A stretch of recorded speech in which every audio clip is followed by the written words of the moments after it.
어서 오세요. 뭐 드릴까? 손님 어쩌다 이러고 사는 거야? 남자의 입술이 미세하게 떨렸습니다. 검은 바람막이에 볼캡을 깊게 눌러쓴 남자였습니다.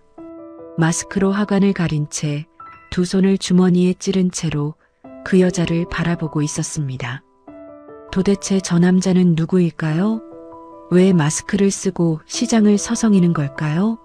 그리고 생선을 손질하는 저 여자와 무슨 사연이 있는 걸까요? 사연 시작 전 무료인 구독과 좋아요 누르시면 대박 납니다. 20년 전입니다. 이야기의 시작입니다. 부산 남포동의 작은 새방 안이었습니다. 창문 너머로 갈매기 울음소리가 들려오던 봄날 저녁이었습니다. 막 신혼살림을 차린 젊은 부부가 마주 앉아 쌈밥을 먹고 있었습니다. 남자의 이름은 한철수, 그때 그의 나이 33이었습니다. 여자의 이름은 이수님, 31살이었습니다. 한철수는 숟가락을 들다 말고 아내를 빤히 바라보았습니다. 수님아, 왜요? 나 중국 한번 가봐야 할 것 같아. 이수님이 상추쌈을 싸던 손을 멈추었습니다. 중국이요? 갑자기요? 갑자기가 아니야. 태식이가 사업 얘기 들고 왔어. 거기 건설품 엄청나다고. 우리 지금 이 월급으로 뭘 모을 수 있겠어, 수님아. 한번 크게 해봐야지. 이수님이 남편의 얼굴을 한참 들여다보았습니다. 걱정이 눈에 서렸습니다. 태식 씨랑 같이요? 응. 걔가 현지 연결망 있다잖아. 나는 자금대고 걔는 발로 뛰고. 맞지 않아? 그 사람 믿을 수 있어요? 한철수가 피식 웃었습니다. 야, 중학교 때부터 친구야. 20년 지기를 못 믿어?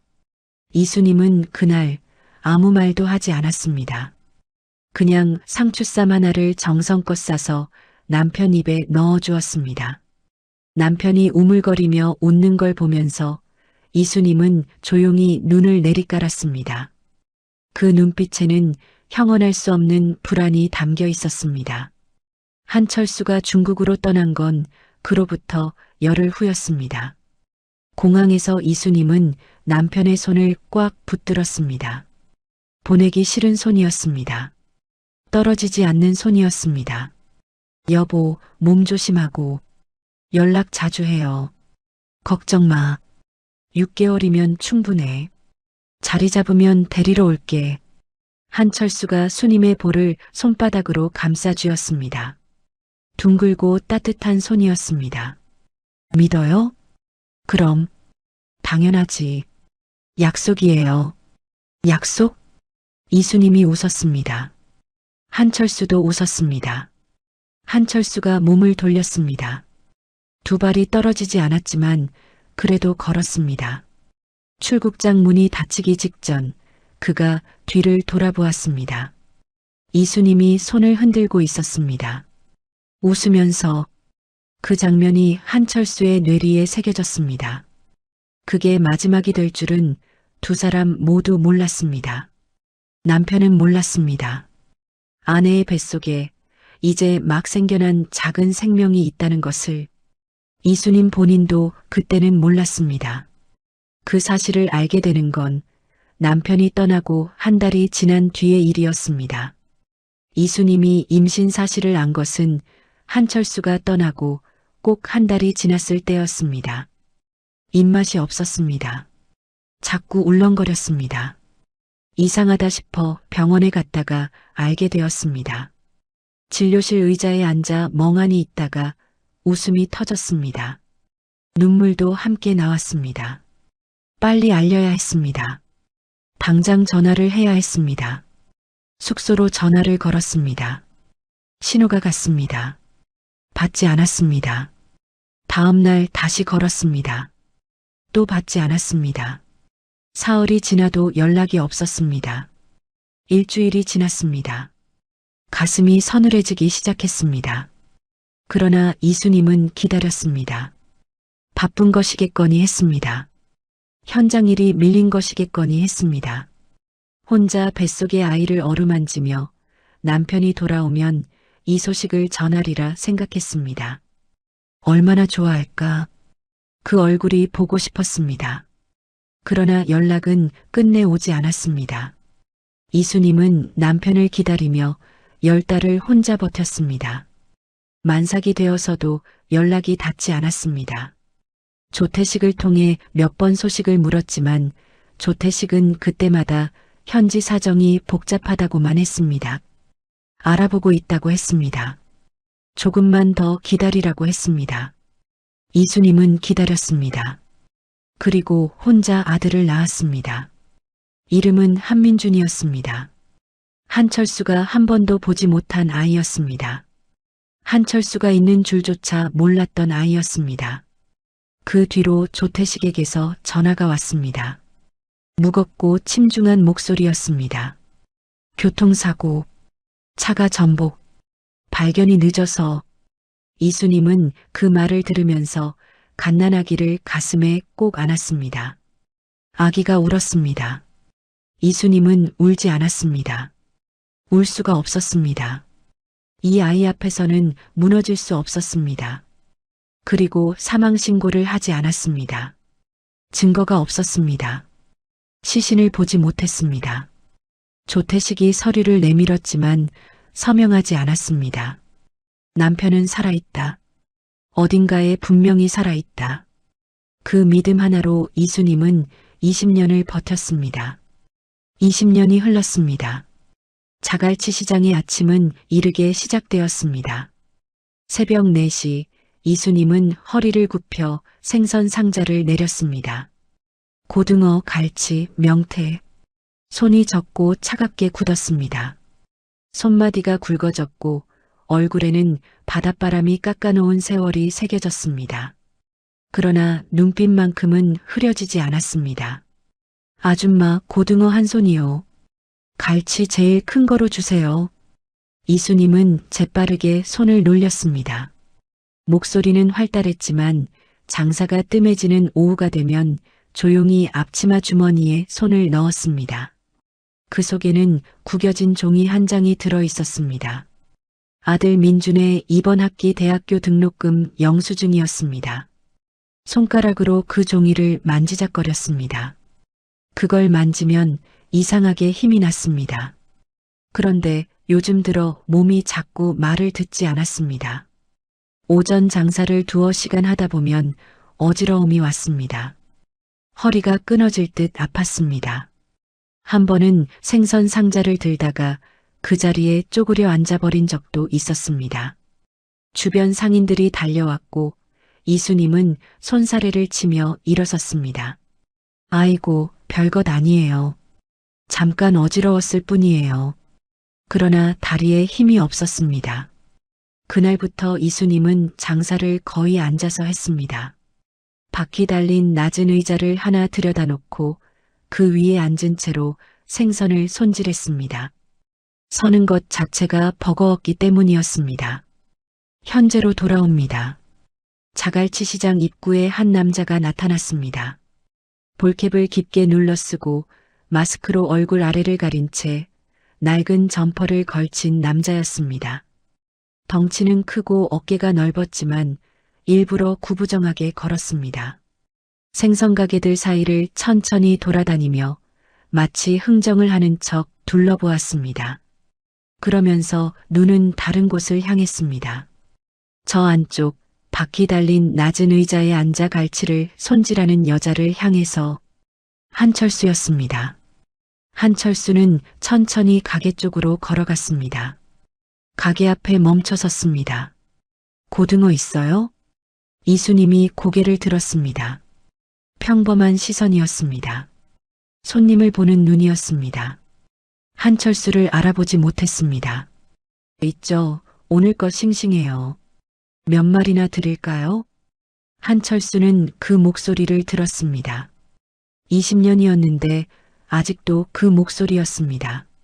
낮고 묵직하고 그 안에 무언가가 꾹 눌려있는 목소리. 2마리만 주세요. 손질해 드릴까요? 네, 부탁드립니다. 이수님이 다시 고개를 숙이고 생선에 손을 댔습니다. 한철수는 그 자리에 서서 말없이 그 손을 내려다보았습니다. 굵고 거친 손이었습니다. 물기가 가시질 않아 항상 젖어 있을 것 같은 손이었습니다. 그 손이 한때 자신의 손을 잡았던 손이었습니다. 한철수는 이를 꽉 깨물었습니다. 바로 그 순간이었습니다. 시장 입구 쪽에서 젊은 남자가 달려왔습니다. 가방을 맨 채 땀을 흘리며 바삐 걸어왔습니다. 20살 남짓되어 보이는 청년이었습니다. 짙은 눈썹과 다부진 인매, 어깨가 넓고 눈빛이 단단했습니다. 엄마, 오늘 오래 기다렸지? 수업 좀 늦게 끝났어. 청년이 이순임 앞에 쪼그려 앉았습니다. 그리고 아무렇지도 않은 듯 어머니의 손에서 갈치를 받아들고 손질을 이어받기 시작했습니다. 엄마 오늘 어지럼증 또 왔어? 얼굴색이 왜 이래? 아니야. 안 왔어. 괜찮아. 거짓말. 눈 밑에 또 검어졌잖아. 이순임이 피식 웃었습니다. 야, 내 아들이 의사보다 더 의사 같네. 청년이 투덜거리면서도 손을 바지런히 놀렸습니다. 한철수는 그 자리에 굳어버렸습니다. 저 청년의 눈썹이었습니다. 저 인매였습니다. 어깨의 너비였습니다. 젊은 시절 자신이 거울을 볼 때 보이던 그 얼굴이었습니다. 심장이 쿵 내려앉았습니다. 아들이 있었어? 손 안에서 지갑이 떨렸습니다. 한철수는 천천히 돈을 꺼내 건넸습니다. 이순임이 생선을 봉지에 담아 내밀었습니다. 한철수는 봉지를 받아들고 몸을 돌렸습니다. 걸었습니다. 시장 밖으로 나왔습니다. 골목을 돌았습니다. 아무도 없는 곳까지 걸어갔습니다. 그리고 그 자리에서 멈추어 두 손으로 얼굴을 감쌌습니다. 생선 봉지가 손에 들려 있었습니다. 비린내가 났습니다. 그러나 그것도 느껴지지 않았습니다. 몸이 떨렸습니다. 이순임은 혼자 아이를 낳았습니다. 혼자 키웠습니다. 그리고 저렇게 몸이 망가지도록 자갈치 시장에서 생선을 팔고 있었습니다. 한철수의 눈가가 붉어졌습니다. 눈물이 나오려 했습니다. 그러나 흘리지 않았습니다. 이를 악물었습니다. 무언가가 단단하게 굳어가고 있었습니다. 가슴속 깊은 곳에서 불꽃이 일었습니다. 중국 상하이 외곽도로 비가 쏟아지던 밤이었습니다. 한철수가 중국으로 건너간 지 2달이 지났을 때였습니다. 사업 초기였습니다. 낮에는 현장을 뛰고 밤에는 현지 파트너들과 미팅을 했습니다. 몸이 10개라도 부족한 나날이었습니다. 수님에게 연락을 자주 못한 것도 그 때문이었습니다. 바쁘다는 핑계였습니다. 자리 잡고 나면 천천히 하면 된다고 생각했습니다. 그날 밤도 현장 미팅을 마치고 숙소로 돌아가는 길이었습니다. 와이퍼가 쉴 새 없이 움직였습니다. 도로는 빗물로 번들거렸습니다. 라디오에서 낯선 중국어 노래가 흘러나왔습니다. 숙소에 돌아가면 수님에게 전화를 해야겠다고 생각했습니다. 너무 오래 연락을 못했습니다. 목소리가 듣고 싶었습니다. 오늘은 꼭 해야 했습니다. 그 순간이었습니다. 쾅! 굉음과 함께 차체가 공중으로 튕겨 올랐습니다. 누군가 속도를 줄이지 않은 채 그대로 들이받은 것이었습니다. 한철수의 차는 가드레일을 들이받고 옆으로 2바퀴를 굴렀습니다. 유리가 산산이 부서졌습니다. 금속이 찌그러지는 소리가 빗속에 울려 퍼졌습니다. 그리고 정적이었습니다. 뺑소니였습니다. 들이받은 차는 그대로 달아났습니다. 비는 계속 쏟아졌습니다. 한철수는 피투성이가 된 채 운전석에서 의식을 잃었습니다. 발견된 것은 새벽이 지나서였습니다. 지나가던 트럭 기사가 뒤집힌 차를 보고 신고했습니다. 구급차가 왔습니다. 한철수는 실려 나갔습니다. 그가 눈을 뜬 건 사흘 후였습니다. 낯선 천장이었습니다. 낯선 냄새였습니다. 침대 옆에는 처음 보는 중국인 간호사가 서 있었습니다. 한철수는 입술을 달싹였지만 아무 말도 나오지 않았습니다. 머릿속이 텅 빈 것 같았습니다. 하얗게, 완전히 하얗게. 아무것도 생각나지 않았습니다. 자기 이름도, 자기가 어디서 왔는지도, 자기가 누구인지도. 의사가 들어왔습니다. 통역을 데리고 왔습니다. 설명이 이어졌습니다. 뇌진탕에 의한 전향성 기억상실증, 사고 충격으로 기억 전체가 지워졌습니다. 신체 기능은 이상이 없었습니다. 그러나 기억은 완전히 사라져 있었습니다. 아내의 얼굴도, 친구의 이름도, 고향 부산의 골목도, 전부 신분증이 없었습니다. 지갑도 불에 타서 알아볼 수가 없었습니다. 혹시 가족이 있으십니까? 한철수는 대답하지 못했습니다. 가족. 그 단어가 무언가를 건드렸습니다. 슬픔인지 그리움인지 공포인지 구별할 수 없었습니다. 그냥 가슴 한복판이 아팠습니다. 이유도 모른 채 모르겠습니다. 그것이 한철수가 눈을 뜬 뒤 처음으로 내뱉은 말이었습니다. 병원에서 퇴원한 한철수는 갈 곳이 없었습니다. 병원 측이 주선한 임시 거처에 머물렀습니다. 중국어는 신기하게도 어느 정도 통했습니다. 몸이 기억하는 것이 있었던 것인지 언어는 돌아왔지만 사람은 돌아오지 않았습니다. 아는 얼굴도 아는 이름도 아는 장소도 없었습니다. 한철수는 닥치는 대로 일을 했습니다. 공사판에서 막일을 했습니다. 식당에서 설거지를 했습니다. 시장에서 짐을 날랐습니다. 몸이 이상하게도 힘들지 않았습니다. 오히려 일을 하면 머릿속이 조용해지는 것 같았습니다. 아무것도 기억나지 않는 그 텅 빈 공간이 일을 할 때만큼은 조금 덜 무서웠습니다. 그러나 밤이 되면 달랐습니다. 자려고 누우면 무언가가 자꾸 걸렸습니다. 꿈이었습니다. 꿈속에 여자가 나왔습니다. 얼굴이 보이지 않았습니다. 그냥 윤곽만이었습니다. 손을 흔들고 있었습니다. 웃고 있었습니다. 그런데 한철수는 그 꿈에서 늘 뒤를 돌아보지 못했습니다. 자꾸 걸어가야만 하는 꿈이었습니다. 멈추고 싶은데 발이 멈추지 않았습니다. 눈을 뜨면 베개가 젖어 있었습니다. 본인은 몰랐습니다. 왜 우는지를. 그렇게 3년이 지났습니다. 한철수는 그 무렵 상하이 외곽에서 작은 건자재 도매상 일을 하고 있었습니다. 창고를 정리하다가 오래된 점퍼 안쪽 주머니에서 구겨진 수첩 한 장을 꺼냈습니다. 사고 당시 입고 있던 옷이었습니다. 병원 측에서 보관해 두었다가 퇴원 때 돌려준 것이었는데 한철수는 그걸 잊고 있었습니다.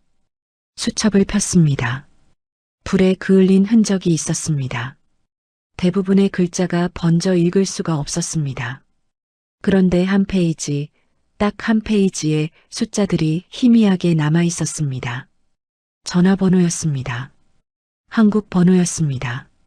끝 4자리가 겨우 읽혔습니다. 한철수는 오랫동안 그 숫자를 들여다보았습니다. 뭔가가 떠오르려 했습니다. 가슴이 뛰었습니다. 머릿속 깊은 곳에서 무언가가 움직이는 것 같았습니다. 그러나 구체적인 이미지는 떠오르지 않았습니다. 그냥 이 번호가 중요하다는 감각만 있었습니다.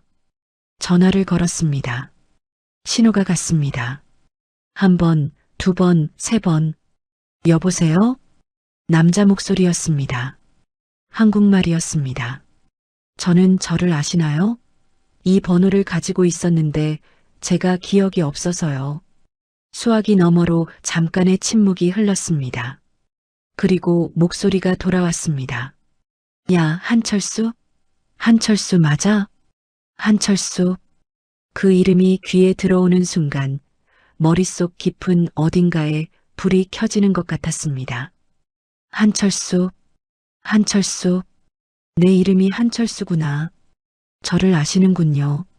알다마다. 야, 임마, 살아있었어? 다들 죽은 줄 알았잖아. 어떻게 된 거야? 한철수는 더듬거리며 사고 이야기를 했습니다.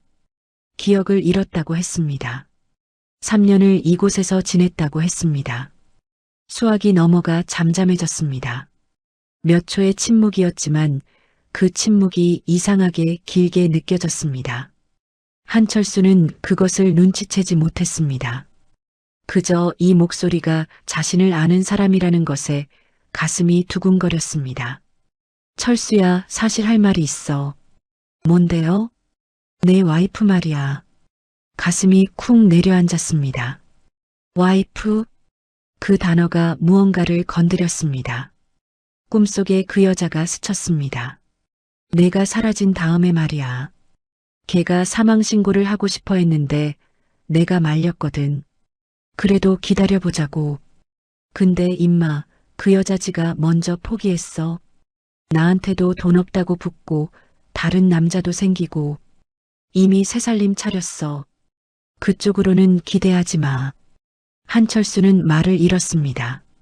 새살림이요? 응. 미안하다, 친구야. 나도 말하기 싫었는데 알아야 할 것 같아서.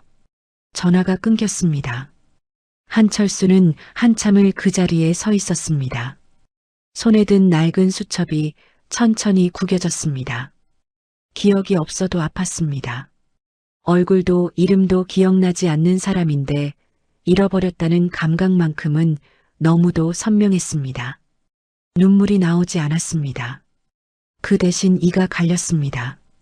귀국하지 않겠다고 했습니다. 기다리지 않겠다고 했습니다. 돌아갈 이유가 없다고 생각했습니다. 그러면 남은 건 하나였습니다. 여기서, 이 땅에서 혼자서 크는 것이었습니다. 한철수는 변했습니다. 건자재 도매상 일을 하며 중국어를 완벽하게 익혔습니다. 현지 사업자들과 관계를 쌓았습니다. 작은 자금을 굴려 이익을 냈습니다. 그 이익으로 더 큰 거래에 끼어들었습니다. 실패도 했습니다. 한 번은 사기를 당해 전 재산을 날릴 뻔했습니다. 한 번은 계약이 뒤집혀 하루아침에 바닥으로 떨어졌습니다. 그래도 일어났습니다. 매번 일어났습니다. 주변 사람들이 물었습니다. 당신은 왜 이렇게 악착같이 합니까? 한철수는 웃었습니다. 그러나 속으로는 아무 말도 하지 않았습니다. 그냥 했습니다. 그냥 버텼습니다. 그게 이유였습니다. 10년이 지났을 때 그의 이름 앞에는 호칭이 생겼습니다. 상해의 늑대, 건설, 물류, 부동산. 손 떼는 것마다 불어났습니다. 5천억. 중국 특유의 관시 문화에 완전 적응해 중국 고위 관료들과도 연을 쌓아 중국 전역에서 그의 이름을 모르는 사람이 없었습니다. 회의실에서 그가 입을 열면 모두가 조용해졌습니다.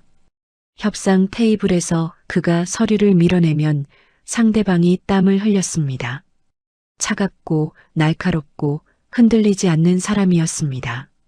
그러나 사무실 책상 서랍 안에는 그 낡고 불에 그을린 수첩이 있었습니다. 단 하나의 전화번호가 적힌 그 수첩이 한철수는 그것을 버리지 않았습니다. 이유는 몰랐습니다. 그냥 버릴 수가 없었습니다. 그리고 재혼을 하지 않았습니다. 주변에서 강력하게 권유했습니다. 사업 파트너들이 자기 딸을 데려왔습니다. 비서가 선을 주선했습니다. 한철수는 전부 정중하게 거절했습니다. 이유를 묻는 사람에게는 항상 같은 말을 했습니다. 아직 때가 아닙니다. 때는 오지 않았습니다. 20년이 지나도록 기억은 사고 후 5년이 넘어서야 온전히 돌아왔습니다. 조각조각 맞춰지는 방식이었습니다. 어느 날은 부산의 골목이 떠올랐습니다.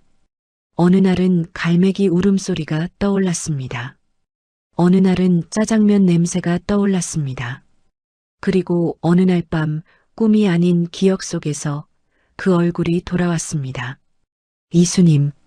둥글고 수척한 얼굴. 긴 머리를 묶은 여자. 공항에서 손을 흔들던 여자. 웃으면서 배웅하던 여자. 순이마. 한철수는 그날 밤 서랍에서 수첩을 꺼냈습니다.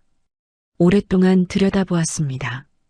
그리고 조태식이 했던 말을 다시 떠올렸습니다. 새살림. 다른 남자. 이를 악물었습니다. 그래도 그 얼굴이 지워지지 않았습니다. 원망스러웠습니다. 기다려주지 않은 것이 원망스러웠습니다. 그러나 그 원망 아래에는 더 깊은 무언가가 있었습니다. 그리움이었습니다. 잊으려 해도 잊히지 않는 그리움이었습니다.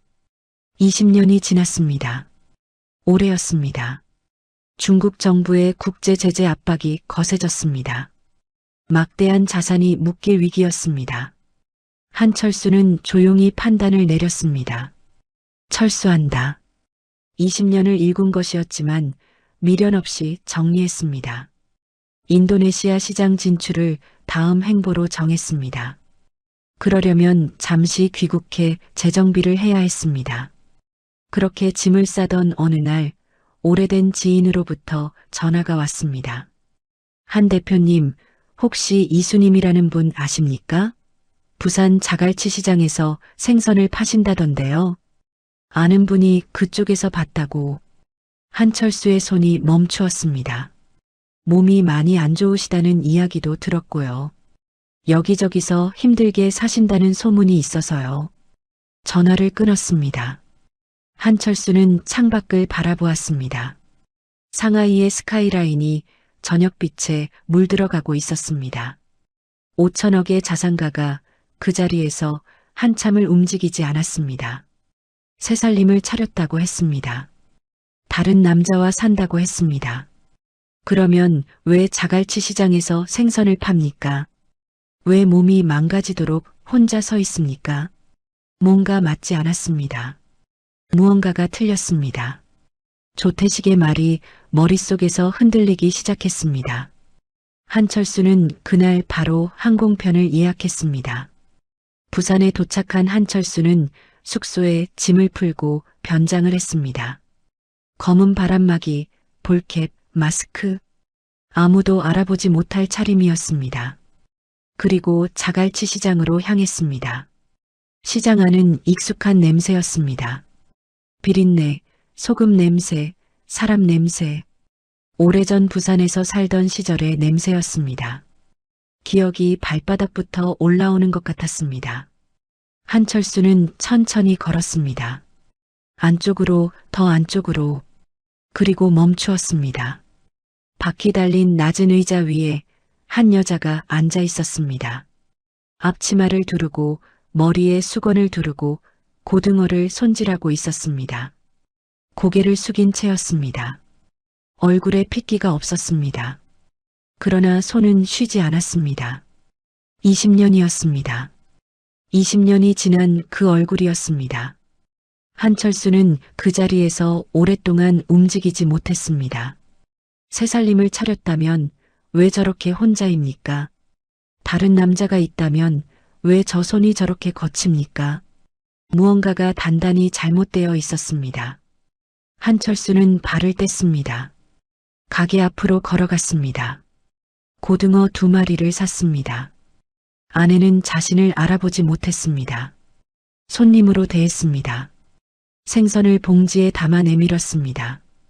평범하게, 무심하게. 그리고 아들이 나타났습니다. 20살짜리 청년이었습니다. 짙은 눈썹, 다부진 인매. 젊은 시절 자신의 얼굴이었습니다. 한철수는 그 봉지를 들고 시장 밖으로 나왔습니다. 아무도 없는 골목에 서서 두 손으로 얼굴을 감쌌습니다. 20년이 이 자리에 있었습니다. 한철수는 이를 악물었습니다. 조태식? 그 이름이 입안에서 천천히 씹혔습니다. 차갑게, 단단하게, 무겁게. 20년 전 전화 한 통으로 모든 것을 뒤틀어 놓은 그 남자. 친구라고 불렀던 그 남자. 그 말 한마디가 20년을 갈라놓았습니다. 한철수의 눈빛이 굳었습니다. 레이저처럼 날카롭게, 그리고 절대적으로 차갑게. 이 이야기는 이제부터 시작이었습니다. 한철수는 숙소로 돌아오지 않았습니다. 자갈치 시장에서 나온 그날 밤, 한철수는 부둣가를 따라 걸었습니다. 바닷바람이 거칠게 불었습니다. 파도가 방파제를 때렸습니다. 손에는 아직도 생선 봉지가 들려 있었습니다. 비린내가 났습니다. 그러나 버리지 않았습니다. 숙소에 돌아와 봉지를 테이블 위에 올려놓았습니다. 오랫동안 그걸 바라보았습니다. 이수님이 손질해준 고등어였습니다. 거칠고 굵어진 그 손이 손질한 것이었습니다. 한철수는 의자에 앉은 채 팔짱을 끼고 눈을 감았습니다. 머릿속이 쉬지 않고 돌아갔습니다. 새살림, 다른 남자, 조태식의 말. 그런데 자갈치 시장에 그 여자는 혼자였습니다. 아들과 둘이 생선을 팔고 있었습니다. 몸이 아파 앉아서 장사를 하고 있었습니다. 새살림을 차린 여자의 모습이 아니었습니다. 누군가의 보살핌을 받는 여자의 모습도 아니었습니다. 뭔가 이상하다. 그 감각이 사라지지 않았습니다. 한철수는 휴대폰을 들었습니다. 저장된 번호를 눌렀습니다. 자네한테 일 하나 맡기고 싶네. 다음 날 오전 한철수는 다시 시장으로 나갔습니다. 볼캡을 눌러 쓰고 마스크를 챙겼습니다. 이번에는 가게 앞에 서지 않았습니다. 시장 입구 쪽 국밥집 창가 자리에 앉았습니다. 국밥 한 그릇을 시켜놓고 숟가락을 들지 않은 채 창밖을 바라보았습니다. 이수님의 가게가 시야에 들어왔습니다. 새벽부터 나와 있었습니다. 생선 상자를 내리는 것도 혼자였습니다. 손님이 오면 앉은 채로 손을 뻗어 생선을 집었습니다. 서는 것이 힘든 것인지 한번 일어섰다가 이내 다시 주저앉았습니다. 한철수는 그 모습을 말없이 지켜보았습니다. 둘째 날도 왔습니다.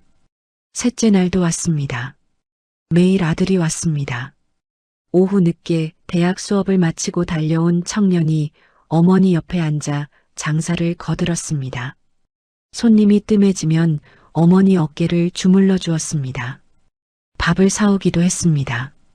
어머니가 더 먹으라고 밀면 청년은 이미 먹었다고 했습니다. 한철수는 그 말이 거짓말임을 알 수 있었습니다. 청년은 어머니 몫을 남기려고 먹은 척을 하고 있었습니다. 한철수는 국밥집 창가에서 숟가락을 천천히 내려놓았습니다. 목이 메었습니다. 나흘째 되는 날이었습니다. 오전 10시쯤 시장 안으로 낯선 남자가 들어왔습니다. 덩치가 컸습니다. 과한 금목걸이가 번쩍였습니다. 명품 로고가 박힌 재킷을 걸쳤는데 어딘가 지저분해 보였습니다. 기름진 올백머리에 술독이 오른 것 같은 붉은 얼굴이었습니다. 걸음걸이에 거만함이 흘렀습니다. 한철수는 그 남자를 보는 순간 몸이 굳었습니다. 조태식이었습니다. 20년이었는데 알아보았습니다. 살이 붓고 기름기가 흘렀지만 그 걸음걸이였습니다. 그 어깨짓이었습니다. 친구라고 불렀던 그 남자였습니다. 조태식은 시장 안쪽으로 걸어가더니 이수님의 가게 앞에서 멈추었습니다. 한철수는 국밥집 의자에서 몸을 앞으로 기울였습니다. 눈이 좁아졌습니다. 조태식이 무언가를 꺼냈습니다. 종이였습니다.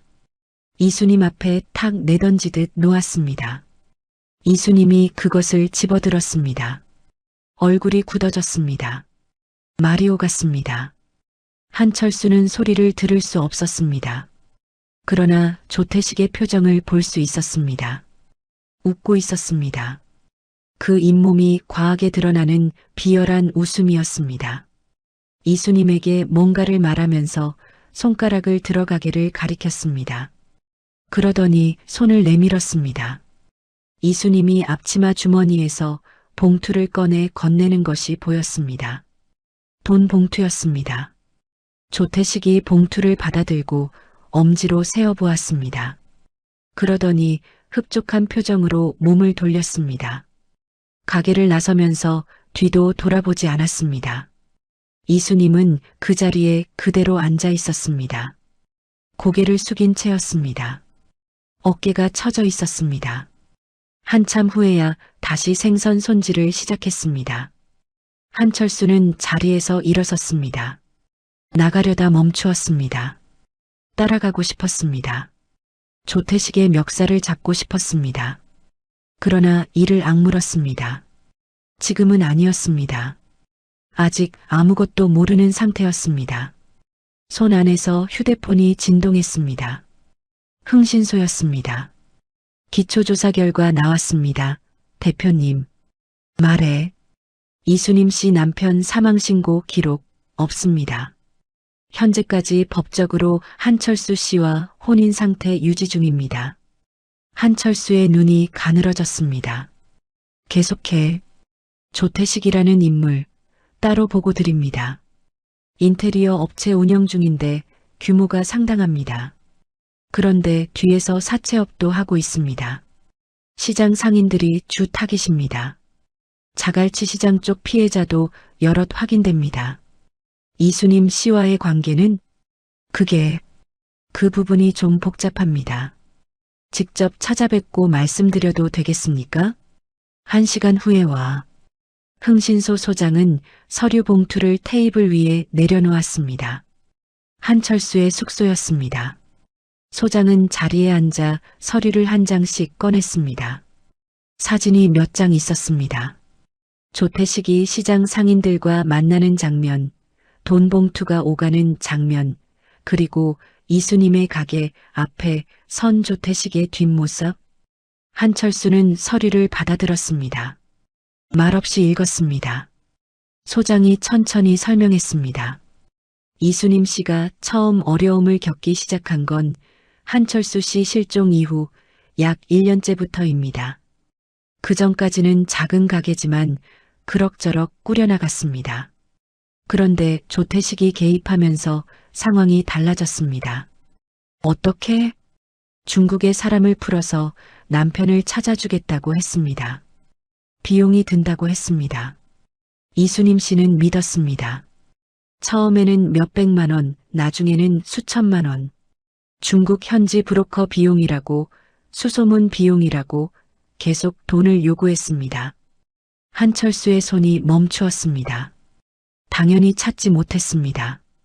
못 찾은 게 아니라 애초에 찾으려 하지 않은 것이었습니다. 가세를 기울게 만든 것이었습니다. 그 과정에서 이수님 씨 집에 있던 재산 전부 빠져나갔습니다. 그 다음은 소장이 잠시 망설였습니다.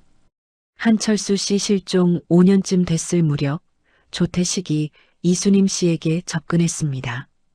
생활이 너무 어렵지 않냐고, 자기가 곁에 있어주겠다고, 같이 살자고 제안했습니다. 한철수의 눈빛이 흔들렸습니다. 이수님 씨 반응은요? 거절했습니다. 단호하게요. 제가 여러 경로로 확인했는데 이수님 씨 주변 상인들 증언이 일치합니다. 그 여자분 절대 안 된다고 했답니다. 남편이 어딘가 살아있을 거라고 했다고 합니다. 한철수는 서류를 내려놓았습니다. 가슴 안에서 무언가가 무너지는 소리가 났습니다. 20년 동안 쌓아두었던 것이었습니다. 배신당했다고 믿었던 것이었습니다. 그것이 지금 이 자리에서 조용히 허물어지고 있었습니다. 조태식이 거절당한 뒤에는요, 소장의 표정이 더 굳어졌습니다. 그때부터 더 나빠졌습니다. 거절당하자 태도가 돌변했습니다. 그동안 써준 돈, 중국 브로커 비용, 생활비 명목으로 빌려줬다며 이자까지 쳐서 갚으라고 압박하기 시작했습니다. 한철수는 입을 열지 않았습니다. 눈빛만 좁아졌습니다. 그런데 대표님, 여기서 더 기가 막힌 게 있습니다. 말해요. 그 생활비라는 게 사실은 이수님 씨 본인 돈이었습니다. 무슨 말이요? 소장이 서류 한 장을 꺼냈습니다. 조태식이 처음에 중국 브로커 비용으로 뜯어낸 돈이 있죠. 그 돈 일부를 몇 달 뒤에 제가 생활비로 보태드릴게요 하면서 다시 돌려줬습니다. 이수님 씨는 조태식이 자기 사비를 빌려준 줄로만 알았습니다.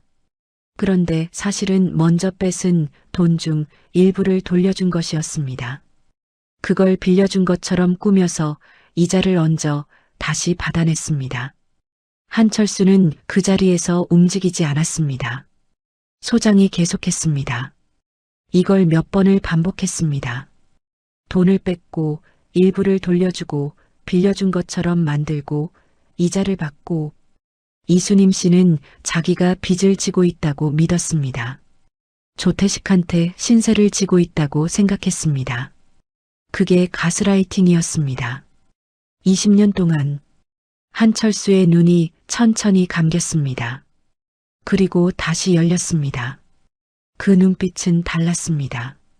차갑지 않았습니다. 차갑다는 단어로는 부족했습니다. 얼음도 아니었습니다. 그보다 더 깊고 더 단단하고 더 무거운 것이었습니다. 소장이 말을 이었습니다. 오늘 아침에 찾아온 것도 이자 독촉이었습니다. 이수님 씨 앞치마에서 봉투 나왔죠? 이번 달 치였습니다. 그걸 받아서 나간 겁니다. 한철수는 일어섰습니다. 창문 쪽으로 걸어갔습니다. 밖을 내다보았습니다. 부산 바다가 보였습니다. 파도가 쉬지 않고 밀려왔습니다. 사망신고를 안 했다고 했죠. 네. 20년 동안 한 번도요. 아들 민준이는? 한민준 씨, 한철수 씨 친자 맞습니다. 태어난 날짜, 출생신고, 서류 전부 확인했습니다. 이수님 씨가 혼자 나왔습니다. 조태식이 새살림 운운한 건 전부 거짓이었습니다. 방 안에 침묵이 내려앉았습니다. 한철수는 창문 앞에 선 채로 한동안 아무 말도 하지 않았습니다. 그 침묵은 고요했습니다. 그러나 그 고요함 안에서 무언가가 빠르게 굳어가고 있었습니다. 강철처럼 단단하게, 돌이킬 수 없게. 소장이 조심스럽게 물었습니다. 대표님, 어떻게 하실 겁니까? 한철수는 대답하지 않았습니다. 잠시 후 낮고 조용한 목소리가 나왔습니다. 계속 조사해요. 조태식의 사채 장부, 세금 신고 내역, 통장 거래 내역. 전부 하나도 빠짐없이. 알겠습니다. 그리고 이수님 씨한테 지금까지 돈이 얼마나 나갔는지 원금, 이자 전부 계산해요. 20년치. 소장이 고개를 끄덕이고 자리에서 일어섰습니다. 한철수는 그가 나가는 소리를 들었습니다. 문이 닫혔습니다. 방이 조용해졌습니다. 한철수는 그날 밤 책상 앞에 앉아 오랫동안 종이 위에 뭔가를 썼습니다. 이름들이었습니다. 날짜들이었습니다. 금액들이었습니다. 20년이었습니다. 이수님이 버텨온 20년의 기록이었습니다. 한 줄 한 줄 써내려가면서 한철수는 손이 떨리는 것을 느꼈습니다. 이를 악물었습니다. 그러나 손이 멈추지 않았습니다. 조태식? 이 이름을 한철수는 어릴 적부터 알았습니다. 중학교 때부터 같이 떡볶이를 먹던 놈이었습니다. 서로 불알 친구라고 말할 정도의 사이였습니다. 한철수가 결혼할 때 줄의 옆에 서서 웃던 놈이었습니다. 그 놈이 한 짓이었습니다. 기억을 잃고 헤매던 한철수에게 거짓을 심었습니다. 돌아오지 못하도록 막았습니다. 그 사이 수님에게서 돈을 빼앗았습니다. 갈 곳 없게 만들었습니다. 빚을 씌웠습니다. 20년 동안 짓눌렀습니다. 그리고 오늘 아침에도 자갈치 시장에서 그 앞치마 주머니에서 봉투를 받아갔습니다. 한철수는 펜을 내려놓았습니다. 두 손을 책상 위에 짚었습니다. 눈을 감았습니다. 긴 호흡이었습니다. 숨을 들이쉬고 내쉬고 또 들이쉬었습니다. 눈물이 나오려 했습니다. 막았습니다. 아직 울 때가 아니었습니다. 눈을 떴습니다. 책상 위에 종이를 내려다보았습니다. 조태식의 이름이 적혀 있었습니다.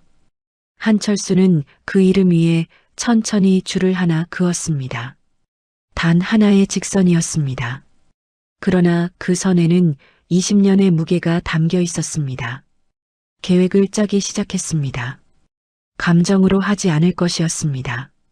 분노로 하지 않을 것이었습니다. 분노는 실수를 만들고 실수는 상대에게 빈틈을 줍니다. 한철수는 그걸 중국에서 20년 동안 배웠습니다. 이건 사업이었습니다. 냉정하게, 빈틈없이, 완전하게 무너뜨리는 것이었습니다. 조태식이 쌓아온 것 전부, 돈, 신용, 관계, 이름, 하나도 남기지 않겠습니다. 시장 상인들에게 뜯어낸 이자, 수님에게 씌운 빚, 전부 증거를 모아 법의 손에 넘기겠습니다. 그리고 그 전에 한 가지를 먼저 해야 했습니다. 아들을 봐야 했습니다. 멀리서 보는 것이 아니라 가까이서 얼굴을 보고 목소리를 듣고 그 아이가 어떤 사람으로 자랐는지를 확인해야 했습니다. 자갈치 시장에서 어머니 손을 잡아주던 그 청년을 한철수는 다시 펜을 들었습니다. 그리고 그날 밤이 깊도록 부산 바다 소리를 들으면서 계획을 써내려갔습니다. 한철수가 민준의 대학교를 찾아낸 건 흥신소 보고서 덕분이었습니다. 한국외국어대학교 부산 캠퍼스, 경영학과 2학년, 장학금 수혜자, 성적 우수, 교내 알바와 편의점 야간 알바를 병행 중, 보고서의 항목들을 읽어내려가면서 한철수는 한동안 아무 말도 하지 못했습니다. 장학금, 알바 2개, 성적 우수, 세 단어가 머릿속에서 지워지지 않았습니다. 어머니가 자갈치 시장에서 앉아서 생선을 팔고 아들은 학교 다니면서 알바를 2개씩 뛰고 있었습니다. 그렇게 살고 있었습니다. 둘이서. 한철수는 보고서를 덮었습니다. 그리고 변장을 했습니다. 이번에는 달랐습니다. 볼캡을 눌러 쓰고 마스크를 착용하는 것은 같았지만 입고 나간 것은 낡고 색이 바랜 점퍼였습니다. 밑창이 다른 운동화였습니다. 구겨진 면바지였습니다. 5천억 자산가의 흔적은 어디에도 없었습니다. 그 차림으로 대학교 정문 근처 편의점 앞 야외 테이블에 앉았습니다. 저녁 6시였습니다. 편의점 유리 너머로 내부가 훤히 보였습니다. 한민주는 계산대 뒤에 서 있었습니다. 유니폼 조끼를 입고 머리는 단정하게 빗어 넘겼습니다. 손님이 오면 또렷하게 인사를 했습니다. 어서 오세요. 웃었습니다. 피곤한 기색이 역력했지만 손님 앞에서는 웃었습니다. 한철수는 야외 테이블에 앉아 자판기 커피 하나를 손에 쥔 채 그 모습을 바라보았습니다. 유리 한 장 사이였습니다. 그 유리 한 장이 20년 같았습니다. 민주는 손님이 없을 때 카운터 안쪽 선반을 정리했습니다. 유통기한을 확인하고 물건을 앞으로 당겼습니다. 혼자 있을 때도 손을 놀렸습니다. 멍하니 있는 법이 없었습니다. 한철수는 그 모습에서 자신을 보았습니다. 젊은 시절의 자신이었습니다.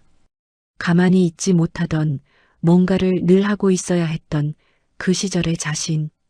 이 아이는 자신을 한 번도 본 적이 없으면서 자신을 너무도 닮아 있었습니다. 손이 따뜻했습니다. 자판기 커피가 아니라 가슴 안쪽이었습니다. 1시간쯤 지났을 때였습니다. 손님이 뜸한 시간이었습니다. 민준이 편의점 밖으로 나왔습니다. 손에 비닐봉지를 들고 있었습니다. 야외 쓰레기통 쪽으로 걸어가다가 테이블에 앉아 있는 한철수와 눈이 마주쳤습니다. 민준의 발이 멈추었습니다. 낡은 점퍼에 구겨진 바지, 식어버린 자판기 커피 하나를 두 손으로 감싸진 채 아무것도 안 하고 앉아 있는 남자. 마스크를 쓰고 있었지만 그 위로 보이는 눈이 어딘가 공허해 보였습니다. 민준이 쓰레기를 버리고 편의점 안으로 들어갔습니다. 한철수는 시선을 거두려 했습니다. 그때 편의점 문이 다시 열렸습니다. 민준이 나왔습니다. 손에 삼각김밥 2개와 캔 커피를 들고 있었습니다. 그리고 한철수 테이블 쪽으로 걸어왔습니다. 저기요, 아저씨. 한철수가 고개를 들었습니다. 민준이 테이블 위에 삼각김밥과 캔 커피를 내려놓았습니다. 제가 먹으려고 챙겨놨던 건데요. 아저씨 드세요. 날이 쌀쌀한데 뭔가 드셔야죠. 한철수는 말을 잃었습니다. 민준은 머쓱한 듯 뒤통수를 긁었습니다. 그냥 오래 앉아 계시는 것 같아서요. 별거 아닌데 사양 마시고요. 그리고 몸을 돌려 편의점 안으로 들어갔습니다. 한철수는 테이블 위에 삼각김밥을 내려다보았습니다. 참치마요였습니다. 캔 커피는 따뜻한 것이었습니다. 이 아이가 제 먹을 것을 내놓았습니다. 자신이 누군지도 모르면서 그냥 오래 앉아있는 사람이 안쓰러워서 자기 배를 고르면서 한철수는 삼각김밥 포장지를 천천히 뜯었습니다. 마스크를 살짝 내리고 한 입 베어 물었습니다. 맛이 느껴지지 않았습니다. 그냥 씹었습니다. 눈이 뜨거워졌습니다. 그날 밤 8시쯤 민준의 교대 시간이 끝났습니다. 유니폼 조끼를 벗어 안에 걸고 가방을 메고 나온 민준이 야외 테이블을 지나치다가 한철수를 보았습니다. 아직도 앉아 있었습니다. 민준이 걸음을 멈추었습니다. 아저씨, 아직 여기 계세요? 아, 네. 좀 쉬고 있었어요. 많이 춥지 않으세요? 이제 좀 쌀쌀한데. 괜찮습니다. 아까 잘 먹었어요. 고마워요. 민준이 잠깐 망설이더니 맞은편 의자를 끌어당겨 앉았습니다. 저도 좀 쉬었다 가도 되죠? 다리가 좀 아파서요. 한철수는 그 말에 피식 웃음이 났습니다. 그럼요. 민준이 가방에서 물통을 꺼내 한 모금 마셨습니다. 그러더니 허공을 바라보며 어깨를 풀었습니다. 피곤한 모습이었지만 어딘가 활달한 기운이 있었습니다. 억눌리거나 어두운 청년이 아니었습니다. 이상하게 씩씩했습니다. 알바하세요, 학생? 네. 학교 끝나고 여기서 3시간요. 힘들겠네요. 뭐, 익숙해요. 엄마 도와드리려면 제가 좀 벌어야죠. 한철수는 조용히 물었습니다. 어머니가 많이 편찮으세요? 민준의 표정이 살짝 가라앉았습니다. 자갈치 시장에서 생선 파세요. 오래됐는데 요즘 몸이 좀 안 좋으세요. 일어서기가 힘드신지 앉아서 장사하시거든요. 빨리 병원을 모시고 가야 하는데 제가 아직은 그럴 형편이 안 돼서. 한철수는 말을 잇지 않았습니다. 민준이 물통 뚜껑을 닫으며 말을 이었습니다. 근데 말이죠. 엄마는 평생 아픈 소리를 안 해요. 내색을 안 해요. 제가 얼굴색 보고 물어보면 괜찮다고만 하시고. 그게 더 무서워요, 솔직히. 엄마들이 다 그렇죠. 맞아요. 근데 우리 엄마는 좀 더 심해요. 민준이 피식 웃었습니다. 어딘가 쓸쓸한 웃음이었습니다. 한철수는 그 옆모습을 바라보았습니다. 이 아이는 20살이었습니다. 20살짜리 청년이 어머니 얼굴색을 살피고 자기 밥을 모르는 사람에게 내어주고 3시간 알바를 뛴 다리를 주무르며 앉아 있었습니다. 뭔가 말을 해야 할 것 같았습니다. 그냥 일어날 수가 없었습니다. 아버지는요? 한철수가 아무렇지 않은 듯 물었습니다. 민준의 손이 물통 위에서 멈추었습니다. 잠깐이었습니다. 그리고 다시 가방에 물통을 넣었습니다. 없어요. 일찍 돌아가셨어요? 아니요. 사실은 잘 모르겠어요. 민준이 정면을 바라보며 말했습니다. 제가 태어나기 전에 중국에 가셨다가 연락이 끊겼어요. 사고가 났다고는 하는데 시신을 확인 못했대요. 엄마가 사망 신고를 끝까지 안 하셨어요. 어딘가 살아계실 거라고 믿으신대요. 어머니는 그렇게 믿으세요? 네. 지금도요. 20년이 지났는데도. 민준이 잠시 입술을 다물었습니다. 그러더니 고개를 들었습니다. 저도 그렇게 생각해요. 한철수의 가슴에 무언가가 박혔습니다. 모처럼 깊이, 분명히 어딘가 살아계실 거예요. 엄마한테 들은 아버지는 그냥 가실 분이 아니에요. 가족을 이렇게 두고 그냥 포기할 사람이 아니래요. 사고가 아니었으면 절대로 안 그러셨을 거라고. 한철수는 아무 말도 하지 못했습니다. 민준이 말을 이었습니다. 제가 꼭 찾을 거예요. 빨리 돈 벌어서 중국에도 가보고 직접 찾아볼 거예요. 못 찾으면 어쩔 수 없지만 해보지도 않고는 못 포기해요. 엄마가 20년을 기다리셨는데 저도 그 정도는 해야죠. 한철수는 캔 커피를 두 손으로 감쌌습니다. 이미 식어 있었습니다. 그러나 손이 뜨거웠습니다. 아버지에 대해 어떻게 생각해요? 좋아요. 민준이 거리낌 없이 말했습니다. 만난 적도 없고 얼굴도 모르는데 이상하게 미운 마음이 없어요. 그냥 보고 싶어요. 어떤 사람인지, 어떤 목소리인지, 엄마가 여보 여보 하던 분이 어떤 분인지, 그게 그냥 궁금해요. 못난 사람이면요? 민준이 픽 웃었습니다. 그래도 제 아버지인데요. 뭐? 그 짧은 말이었습니다. 그 짧은 말 하나가 20년의 무게를 단번에 허물었습니다. 한철수는 마스크 안에서 입술을 깨물었습니다. 눈이 뜨거워지는 걸 느꼈습니다. 고개를 살짝 숙였습니다. 들키지 않으려고. 아저씨는요? 민준이 물었습니다. 네. 가족 있으세요? 한철수는 한참 후에 대답했습니다. 있어요. 오래 못 봤는데. 왜요? 사정이 있었어요. 여러 가지로. 민준이 고개를 끄덕였습니다. 더 캐묻지 않았습니다. 대신 자리에서 일어서며 말했습니다. 빨리 보러 가세요. 오래 안 보면 서로 힘들잖아요. 그리고 가방을 어깨에 걸었습니다. 저는 이만 가볼게요. 엄마 저녁 챙겨드려야 해서요. 아저씨도 몸 챙기시고요. 고마워요. 삼각김밥 맛있었어요? 요 근래 먹은 음식 중 제일 맛있었어요. 민준이 씩 웃었습니다. 그 웃음이 어릴 적 한철수의 웃음과 똑같았습니다. 입꼬리가 왼쪽으로 올라가는 그 웃음이었습니다. 그 웃음을 보는 순간 한철수는 고개를 완전히 숙였습니다. 민준의 발소리가 멀어졌습니다. 골목 안으로 사라졌습니다. 한철수는 그 자리에 그대로 앉아 있었습니다. 야외 테이블에 혼자 아무도 없는 밤거리에서 마스크를 벗었습니다. 눈물이 흘렀습니다. 소리를 내지 않고 흘렸습니다. 20년 만이었습니다.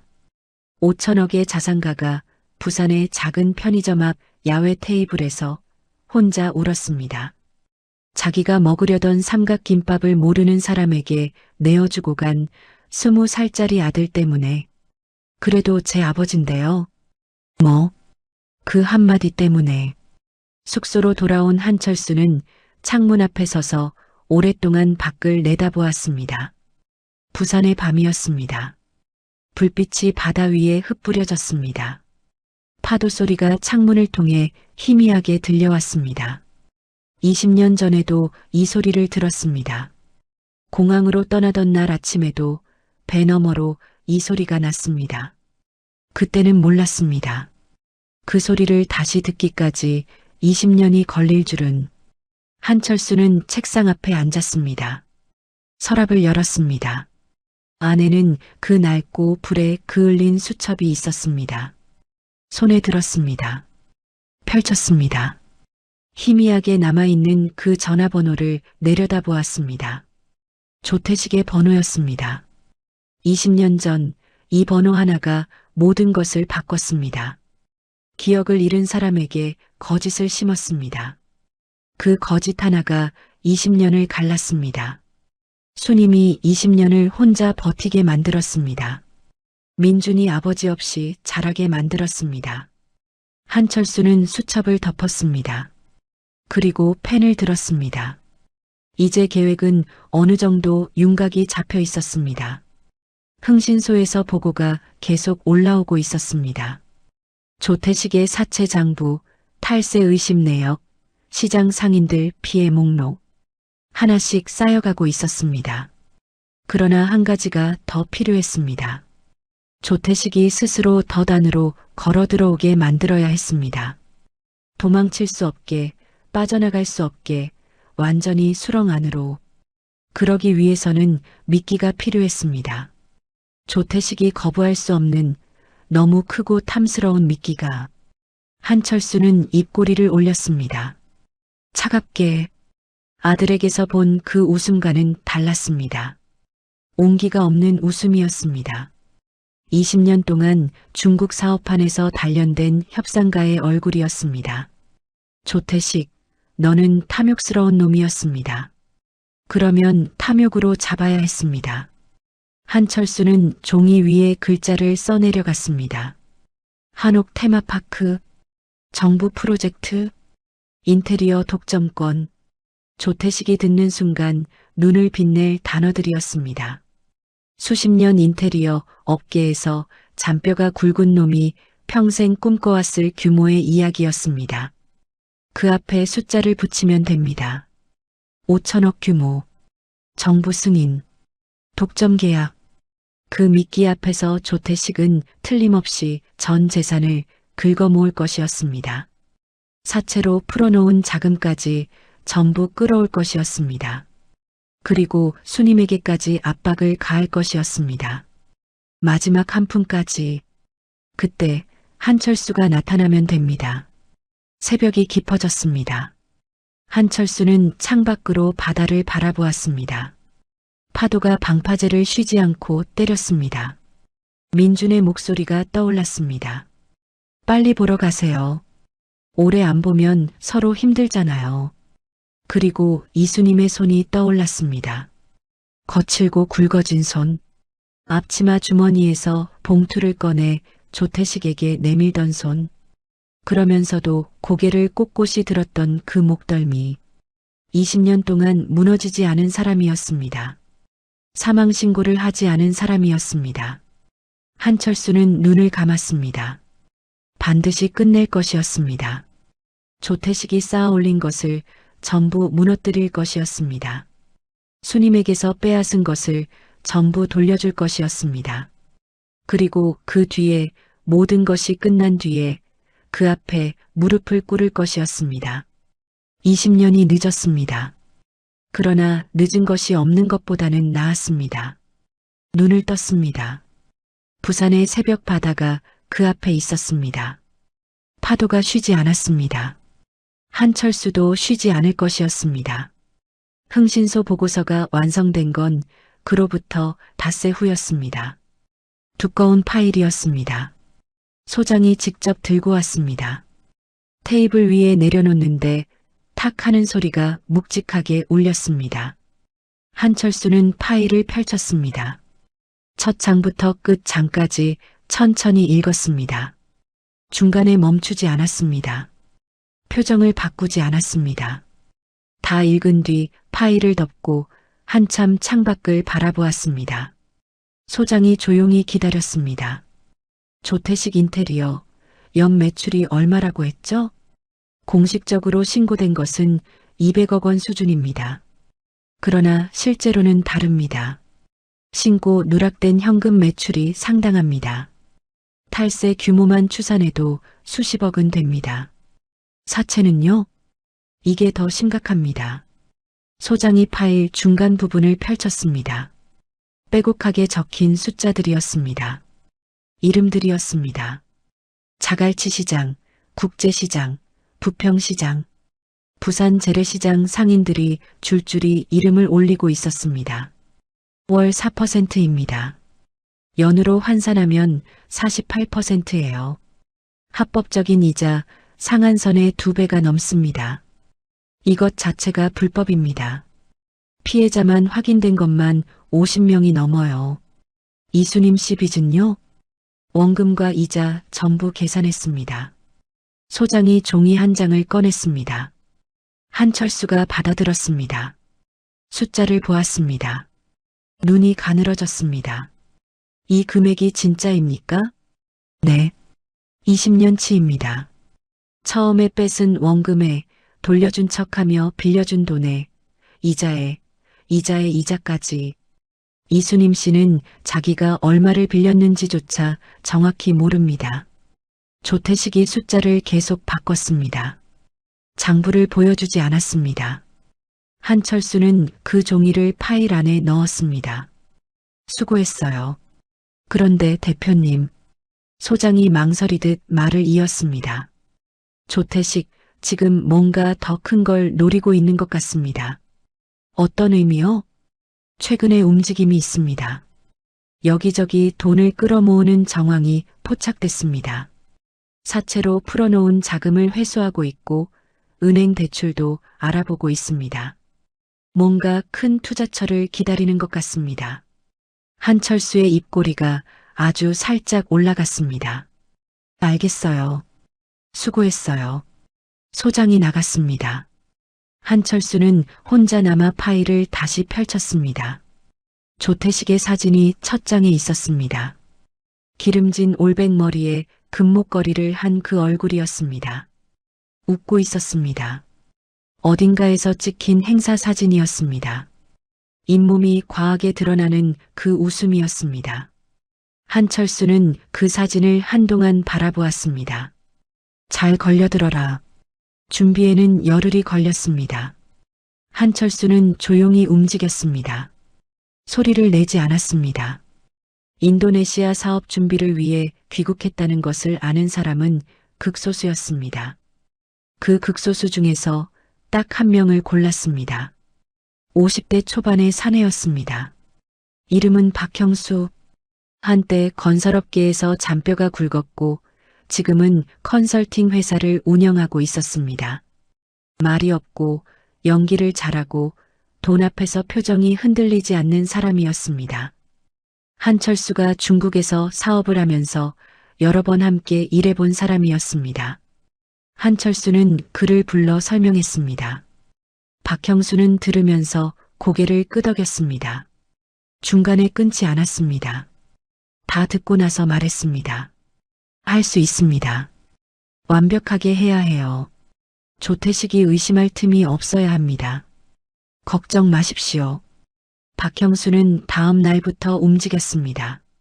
조태식에게 처음 접촉한 건 박형수의 명함을 들고 나타난 중년 남자였습니다. 정장 차림이었습니다. 서류 가방을 들었습니다. 명함에는 문화관광부 산하기관의 로고가 찍혀 있었습니다. 물론 가짜였습니다. 그러나 조태식이 알 방법은 없었습니다. 조태식의 인테리어 회사 회의실에서였습니다. 남자가 서류를 펼쳤습니다. 조 대표님, 이번에 문화부 쪽에서 대규모 프로젝트가 하나 나왔습니다. 전통문화 활성화 차원에서 추진되는 건데요.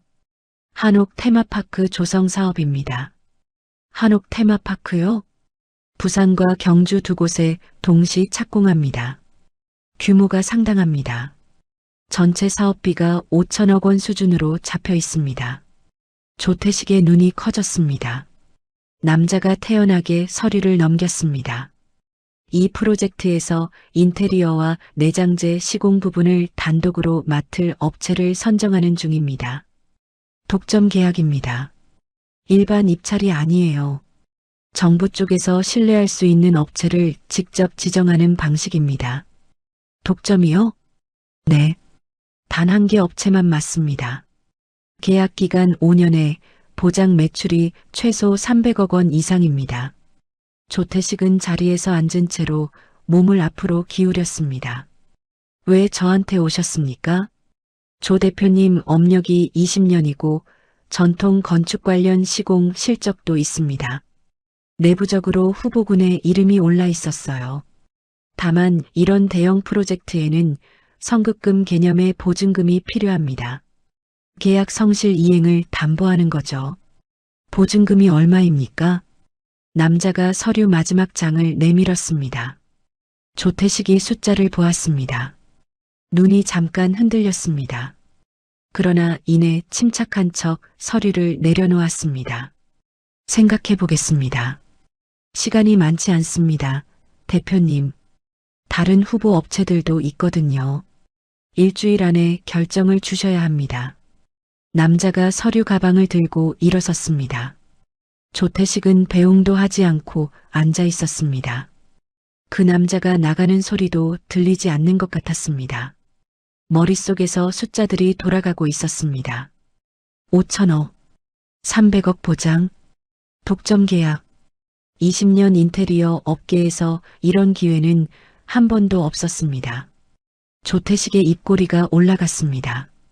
주변 정부거래처와 인맥을 이용해 확실한 사업인지 확인했더니 모두 확실하다는 말을 했고, 조태식의 성격을 파악한 흥신소에서는 주변 사람들을 모두 조사해 거짓 정보들을 흘려서 완벽한 준비를 해놨습니다.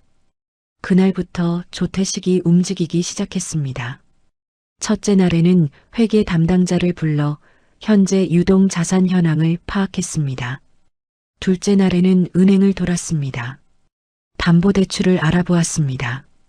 셋째 날에는 사채로 풀어놓은 자금을 회수하기 시작했습니다. 시장 상인들에게 전화가 갔습니다. 당장 갚아. 사정 봐주는 것도 없었습니다. 기한을 연장해주던 사람들에게도 연락이 갔습니다. 이번 달 안에 전부 상환하라고 했습니다. 못 갚겠다고 하면 이자를 더 붙이겠다고 했습니다. 시장 골목이 술렁였습니다. 조태식이가 왜 갑자기 저러나? 무슨 일이 생겼나? 돈이 급하게 필요한가 보지. 우리가 무슨 죄야? 아이고. 상인들이 허리띠를 졸라맸습니다. 어딘가에서 돈을 끌어다 갚았습니다. 울면서 갚는 사람도 있었습니다. 조태식은 그 돈을 받아 모았습니다. 그리고 자갈치 시장으로 향했습니다. 이수님의 가게 앞에 섰을 때 이수님은 앉아서 갈치를 손질하고 있었습니다. 고개를 들었습니다. 조태식을 보고 표정이 굳었습니다. 조태식이 의자를 끌어와 앉았습니다. 점잖게 앉는 척했지만 눈빛이 달랐습니다. 뭔가 잔뜩 달아오른 눈빛이었습니다. 재수 씨, 오늘 한번 솔직하게 얘기합시다. 무슨 얘기요? 돈 얘기죠, 뭐. 이수님이 손을 멈추지 않았습니다. 갈치를 계속 손질했습니다. 눈은 생선 위에 있었습니다. 지금까지 제가 얼마나 도와드렸는지는 재수 씨도 알잖아요. 중국에 사람 풀어서 찾아보려고 얼마나 썼는지, 생활이 어려울 때 생활비도 얼마나 보태드렸는지 알아요. 근데 솔직히 이제 저도 좀 사정이 생겼어요. 큰 사업을 하나 앞두고 있어서요. 자금이 좀 필요합니다. 이수님이 고개를 들었습니다. 얼마요? 조태식이 숫자를 말했습니다. 이수님의 얼굴이 하얗게 변했습니다. 그게 무슨 말이에요? 그 돈이 어디 있어요? 저한테. 가게 있잖아요. 이 자리 권리금만 해도 얼마예요? 그거 넘기고 나한테 빚진 거 일부 갚으라고요. 가게를 어떻게 해요? 이게 우리 먹고 사는 건데. 조태식이 허리를 폈습니다. 잇몸이 드러나는 웃음을 지었습니다. 재수 씨, 저도 지금 기회가 왔어요. 이번에 큰 프로젝트 하나 들어왔는데 이거 잡으면 재수 씨 빚 다 없애드릴 수 있어요. 이자도 없애고 원금도 탕감해 드릴 수 있다고요. 근데 그러려면 제가 지금 이 돈이 필요하다는 거죠. 나중에 다 없애준다고요? 그럼요. 이번 계약만 따내면 저도 숨통이 트이거든요. 재수 씨도 자유로워지는 거예요. 이수님은 말을 하지 않았습니다. 눈을 내리깔았습니다. 앞치마 위에 올려놓은 손이 조용히 쥐어졌습니다. 조태식이 목소리를 낮추었습니다. 재수 씨, 저 믿어야죠. 내가 20년을 옆에서 챙겨드렸잖아요. 지금 이 순간만 넘기면 돼요. 이수님이 고개를 들었습니다. 눈빛이 흔들렸습니다. 지쳐 있었습니다. 몸도 지쳤고 마음도 지쳐 있었습니다. 20년을 그 말을 들어왔습니다. 조금만 더. 이번 한 번만. 그 말을 들으며 20년이 지났습니다. 생각해 볼게요. 오래 생각하면 안 돼요. 이번 주 안으로 결정 나야 합니다. 조태식이 일어섰습니다. 가게를 나서며 뒤도 돌아보지 않았습니다. 이수님은 그 자리에 앉아 있었습니다. 손질하던 갈치가 도마 위에서 식어가고 있었습니다. 손이 움직이지 않았습니다. 앞치마 주머니에 손을 넣었습니다. 민준의 등록금 영수증이 손끝에 닿았습니다. 구겨진 종이였습니다. 너덜너덜해질 때까지 만진 종이였습니다. 눈이 붉어졌습니다. 그러나 울지 않았습니다. 20년 동안 이수님은 이 자리에서 울지 않았습니다. 한철수는 그 장면을 보지 못했습니다. 그러나 흥신소를 통해 보고를 받았습니다. 조태식이 자갈치 시장에 다녀갔다는 것을, 이수님에게 돈을 요구했다는 것을. 한철수는 보고를 듣는 동안 아무 말도 하지 않았습니다. 전화를 끊고 한동안 앉아 있었습니다. 창밖에 바다가 있었습니다. 파도가 치고 있었습니다. 한철수는 눈을 감았다가 떴습니다. 빨리 끝내야겠다. 혼자 중얼거렸습니다. 낮은 목소리였습니다. 그 무렵 조태식은 밤마다 숫자를 계산했습니다. 회사 금고에 있는 현금, 통장 잔고, 은행 대출 가능 금액, 상인들에게 회수한 사채, 자금, 그리고 이수님에게서 받아낼 돈. 전부 합쳤습니다. 모자랐습니다. 조금 모자랐습니다. 조태식은 이를 깨물었습니다. 여기서 포기할 수 없었습니다. 5천억짜리 프로젝트의 독점 인테리어 건이었습니다. 이걸 잡으면 평생 먹고 삽니다.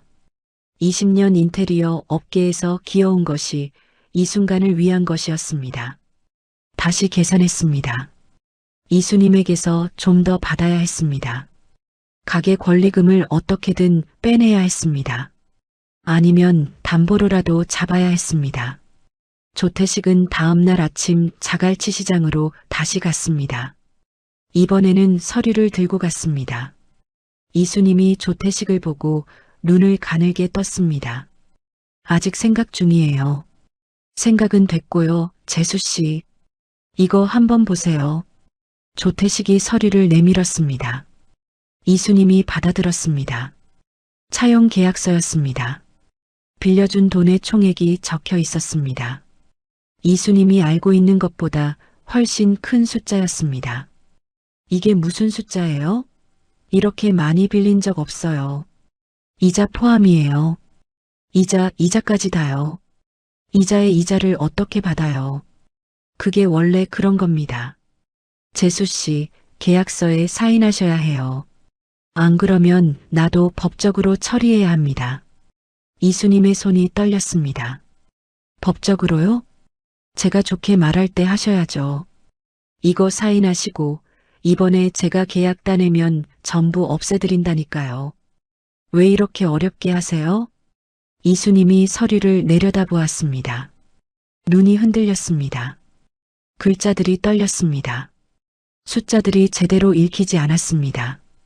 그때였습니다. 이수님의 손이 서서히 서류 위에 내려갔습니다. 떨리는 손이었습니다. 멈추는 손이었습니다. 그리고 서류를 조태식 쪽으로 밀었습니다. 못해요. 재수씨, 못해요, 사인. 목소리가 떨렸습니다. 그러나 또렷했습니다. 20년 동안 참았어요. 근데 이건 아니에요. 이 숫자, 저 한 번도 이만큼 빌린 적 없어요. 이거 사인하면 나는 영영 못 갚아요. 민준이한테도 빚 떠넘기는 거예요. 그건 못해요. 조태식의 눈빛이 차갑게 변했습니다. 재수 씨, 후회해요? 후회는 내가 하는 게 아닌 것 같아요. 이수님이 고개를 들었습니다. 수척한 얼굴이었습니다. 핏기 없는 얼굴이었습니다. 그러나 그 눈빛만큼은 흔들리지 않았습니다. 20년을 자갈치 바람에 단련된 눈빛이었습니다. 조태식이 서류를 집어들었습니다. 가게를 나서며 뒤통수 쪽에서 목소리가 나왔습니다. 두고 봅시다. 발소리가 멀어졌습니다. 이수님은 그 자리에 앉은 채로 긴 숨을 내쉬었습니다.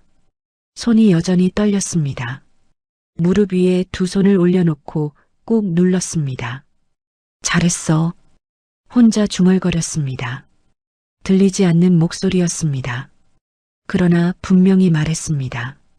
조태식은 그날 저녁 사무실로 돌아와 자금 계획을 다시 짰습니다. 이수님에게서 받아내는 건 일단 접었습니다. 시간이 없었습니다. 다른 곳에서 끌어모아야 했습니다. 거래처 몇 군데에 성급금을 요청했습니다. 가능하면 현금으로 달라고 했습니다. 거절하는 곳도 있었습니다. 밀어붙였습니다. 이 사업 끝나면 다 갚겠다고 했습니다. 그렇게 하루, 이틀, 사흘이 지났습니다. 자금이 모였습니다. 조태식은 회계 담당자를 불렀습니다. 통장들을 확인했습니다. 회사 계좌, 개인 계좌, 차명 계좌 전부 긁어모았습니다. 됐습니다. 조태식은 그 숫자를 보면서 입꼬리를 올렸습니다. 잇몸이 드러났습니다. 계약서에 도장을 찍을 준비가 되었습니다. 박형수라는 컨설턴트를 통해 다음 주 계약 미팅 날짜를 잡았습니다. 장소는 부산 해운대의 호텔 회의실이었습니다. 조태식은 거울 앞에 서서 넥타이를 고쳐 맸습니다. 평생 한 번 오는 기회였습니다. 20년을 밑바닥에서 기어 올라와 만든 기회였습니다. 이번 한 방이면 됩니다. 이번 한 방이면 뭐든지 됩니다. 거울 속에 자신이 웃고 있었습니다. 한편 한철수는 그 시간 다른 준비를 하고 있었습니다. 서울에서 내려온 사람이 있었습니다. 검은 서류 가방을 든 사람이었습니다. 한철수와 악수를 나누었습니다. 자료 다 받았습니다. 확인하셨어요? 네. 불법 사채, 이자, 초과 수취, 탈세 혐의, 전부 기소 가능한 수준입니다. 피해자 진술서도 확보되면 더 탄탄해집니다. 시장 상인들은요? 피해자 대부분 진술 의향이 있습니다. 이미 여럿이 자료 제출 준비 중입니다. 한철수가 고개를 끄덕였습니다. 계약 당일에 맞춰서 움직여주세요. 계약서에 도장 찍기 직전에 제가 들어갑니다. 그 시점에 수사 쪽에서 동시에 움직여야 합니다. 알겠습니다. 그리고 한 가지. 한철수가 서류 봉투 하나를 더 꺼냈습니다. 이수님 씨 관련 자료입니다. 20년치 피해네요. 이것도 함께 정리해 주세요. 불법 채권 추심, 가스라이팅을 통한 재산 편취. 조태식이 잡혀 들어갈 때 이 부분도 같이 처리돼야 합니다. 이수님 씨한테는 연락하셨습니까? 아니요. 아직 모르시는 거죠? 모르죠. 한철수가 창밖을 바라보았습니다. 다 끝난 뒤에 알아야 합니다. 그 전에 알면 일이 틀어집니다. 그분이 알면 가만히 있을 사람이 아니에요. 방안이 조용해졌습니다. 그 사람이 나갔습니다. 한철수는 혼자 남았습니다. 계획은 완성되어 있었습니다. 이제 하나만 남았습니다. 계약 당일 그 호텔 회의실에 걸어 들어가는 것이었습니다. 20년 만에 처음으로 맨 얼굴로 나타나는 것이었습니다. 마스크도 없이, 볼캡도 없이, 낡은 점퍼도 없이, 조태식 앞에 그 자리에 한철수는 서랍을 열었습니다. 다크 그레이 수트가 있었습니다. 은은한 광택의 실크 넥타이였습니다. 반태 안경이 있었습니다. 귀국하면서 챙겨온 것들이었습니다. 20년 동안 중국에서 쌓아 올린 사람의 옷이었습니다. 손으로 천천히 만져보았습니다. 다음 주였습니다. 모든 것이 끝나는 날이었습니다. 해운대 호텔이었습니다. 바다가 보이는 고층 건물이었습니다. 로비에는 샹들리에가 달려 있었고 카펫이 두껍게 깔려 있었습니다.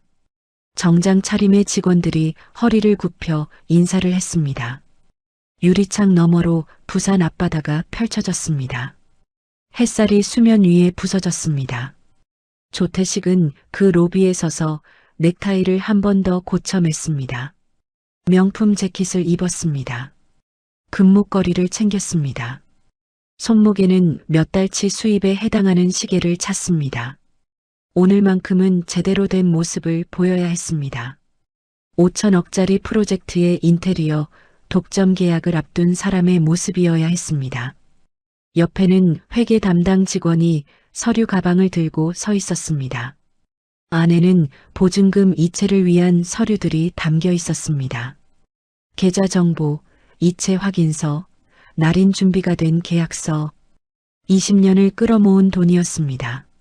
사채로 걷어들인 돈, 은행 대출, 거래처 성급금, 회사 적립금, 개인 자산, 전부였습니다. 남긴 것이 없었습니다. 조태식은 엘리베이터 버튼을 눌렀습니다. 15층이었습니다. 회의실이 있는 층이었습니다. 엘리베이터가 올라갔습니다. 조태식은 유리 너머로 로비가 멀어지는 것을 바라보았습니다. 심장이 빠르게 뛰었습니다. 긴장이었습니다. 그러나 기대이기도 했습니다. 이번 한 방이면 됩니다. 딱 한 방만 더. 문이 열렸습니다. 복도가 조용했습니다. 카펫이 발소리를 삼켰습니다. 박형수가 복도 끝에서 기다리고 있었습니다. 오셨습니까, 대표님? 안에 담당자분들 다 오셨습니다. 잘 됐군요. 조태식이 성큼성큼 걸었습니다. 회의실 문 앞에 섰습니다. 손잡이를 잡았습니다. 당겼습니다. 회의실 안에는 사람이 여럿 있었습니다. 긴 테이블 너머에 정장 차림의 사람들이 앉아 있었습니다. 서류들이 테이블 위에 펼쳐져 있었습니다. 창밖으로 바다가 보였습니다. 조태식이 안으로 들어섰습니다. 그리고 멈추었습니다. 테이블 상석에 앉아 있는 사람이 있었습니다. 다크 그레이 맞춤 수트를 입은 사람이었습니다.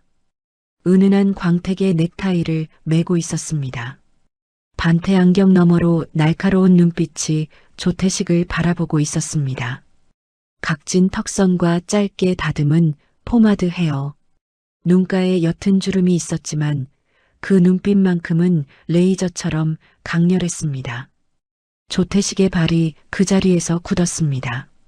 알아보는데 3초가 걸렸습니다. 3초 동안 뇌가 멈추었습니다. 그리고 얼굴이 하얗게 변했습니다. 한철수? 남자가 천천히 자리에서 일어섰습니다. 두 손을 테이블 위에 짚었습니다. 그리고 아주 조용한 목소리로 말했습니다. 오래간만이다, 조태식. 조태식의 입이 벌어졌습니다. 다물렸습니다. 다시 벌어졌습니다. 네, 내가 왜 여기에 앉아? 명령이었습니다. 부탁이 아니었습니다. 조태식은 자신도 모르게 의자를 찾아 앉았습니다. 다리에 힘이 빠졌기 때문이었습니다. 한철수가 다시 자리에 앉았습니다.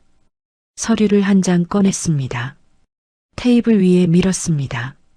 조태식 앞까지 미끄러져 왔습니다. 조태식이 그 서류를 내려다보았습니다. 숫자들이 가득했습니다. 날짜들이 있었습니다. 이름들이 있었습니다. 자기 이름이 있었습니다. 이수님의 이름이 있었습니다. 자갈치 시장, 국제시장, 부평시장 상인들의 이름이 있었습니다. 이게 20년치야. 한철수의 목소리는 낮았습니다. 감정이 없는 것 같았습니다. 그러나 그 낮음 안에 20년이 담겨 있었습니다. 내가 풀어놓은 사채, 불법 이자 수취, 탈세 내역. 순임이한테서 빼앗은 돈 전부 계산했어. 원금, 이자, 이자의 이자까지. 조태식의 이마에서 땀이 흘렀습니다. 잠깐만, 철수야. 이게 무슨 일이야? 나는 그냥 계약하러 온 거고 한옥 테마파크 얘기를 들어서. 한옥 테마파크는 없어. 조태식이 굳었습니다. 처음부터 없었어. 내가 만든 거야. 너한테 맞는 미끼를 놓은 것뿐이야. 탐욕스러운 놈한테는 탐욕으로 낚시하면 되거든. 20년 전에 나한테 전화해서 한 말 기억하냐? 와이프가 새 살림 차렸다고. 다른 남자 생겼다고. 그 말 기억해? 조태식의 눈빛이 흔들렸습니다. 그 말 하나로 나는 20년을 돌아오지 않았어. 기억을 잃고 혼자 중국 바닥에서 개처럼 기어다니는 동안 순이미는 여기서 혼자 애를 낳았어. 혼자 키웠어. 그러면서 내한테 20년을 뜯겼어. 그게 다 너 때문이야. 한철수가 안경을 천천히 벗었습니다. 그 눈빛이 드러났습니다. 조태식은 그 눈을 똑바로 보지 못했습니다. 시선이 흔들렸습니다. 테이블 위로 내려갔습니다. 철수야, 나도 사정이 있었어. 그때는 어쩔 수 없었다고. 오해야, 이건. 오해. 한철수가 그 단어를 씹었습니다.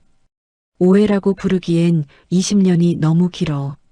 그 순간이었습니다. 회의실 문이 열렸습니다. 복도 쪽에서 발소리가 들렸습니다. 한 명이 아니었습니다. 여럿이었습니다. 정장 차림이었지만 그 안에서 배지가 번쩍였습니다. 수사관들이었습니다. 조태식이 자리에서 벌떡 일어섰습니다. 잠깐만요. 이게 무슨... 조태식 씨, 불법 사채업 운영 및 이자 제한법 위반, 조세 포탈 혐의로 긴급 체포합니다. 진술 거부권이 있으며. 수사관의 말이 이어지는 동안 조태식의 얼굴이 무너졌습니다. 붉은 기가 돌던 얼굴이 순식간에 잿빛이 되었습니다. 기름진 올백머리가 흐트러졌습니다. 금목걸이가 어울리지 않게 덜렁거렸습니다. 철수야. 잠깐만. 나 좀 봐. 우리 중학교 때부터 친구잖아. 이러면 안 되지. 한철수는 그 소리를 들으면서 자리에서 일어섰습니다. 돌아보지 않았습니다. 재킷 단추를 잠그고 서류를 집어들었습니다. 철수야, 살려줘. 우리 친구잖아. 철수야. 그 목소리가 복도에 울렸습니다. 한철수는 엘리베이터 버튼을 눌렀습니다. 문이 닫혔습니다. 조태식의 목소리가 잘렸습니다. 엘리베이터가 내려가는 동안 한철수는 창밖의 바다를 바라보았습니다. 파도가 치고 있었습니다. 언제나처럼. 눈을 감았습니다. 이제 절반이었습니다. 조태식의 회사는 그날 오후부터 흔들리기 시작했습니다. 수사관들이 들이닥쳤습니다. 서류가 압수되었습니다. 통장이 동결되었습니다. 사채 자금이 담긴 계좌들이 줄줄이 압류되었습니다. 급격한 자금 이체 기록이 남아 있었으므로 수사는 빠르게 진행되었습니다. 20년치 거래 내역이 쏟아졌습니다. 시장 상인들에게 받아낸 초과 이자, 현금으로 받고 신고하지 않은 매출, 차명 계좌를 통해 빼돌린 자금, 하나씩 드러날수록 혐의는 두터워졌습니다. 저녁 뉴스에 짧게 나왔습니다. 부산 인테리어 업체 대표 불법 사채 운영 혐의로 검거, 피해자 다수, 자갈치 시장 골목이 술렁였습니다. 상인들이 하나둘 모여들었습니다. 뉴스를 본 사람, 소문을 들은 사람, 수사관에게 연락을 받은 사람, 서로 눈을 마주쳤습니다. 잡혔대요. 조태식이 잡혔대요. 진짜예요? 진짜로요? 이자 불법이었대요. 우리 다 돌려받을 수 있대요. 한 할머니가 그 자리에서 주저앉았습니다. 무릎을 짚고 한참을 꺼이꺼이 울었습니다. 5년을 뜯겼다고 했습니다. 남편 몰래 빌린 돈이라 아무한테도 말 못했다고 했습니다. 그 옆에서 다른 상인이 등을 두드렸습니다. 이수님은 그 자리에 없었습니다. 가게를 일찍 닫고 집으로 간 날이었습니다. 몸이 좋지 않았습니다. 다음 날 아침이었습니다. 이수님은 시장에 나가려고 작업복을 챙기다가 전화를 받았습니다. 모르는 번호였습니다. 여보세요. 이수님 씨 되십니까? 네, 그런데요. 저는 법률사무소 쪽에서 연락드리는 겁니다. 조태식 씨 관련 수사건으로 피해 보상 절차가 진행 중인데요. 이수님 씨도 피해자로 분류되어 계십니다. 관련 서류 확인하실 수 있도록. 이수님은 전화기를 든 채 멍하니 서 있었습니다. 피해자요? 네. 불법 채권 추심 및 재산 편취 혐의입니다.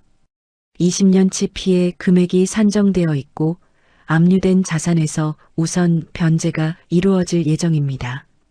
빌리신 돈 전부 탕감 처리됩니다. 이수님의 손이 떨렸습니다. 탕감이요? 네.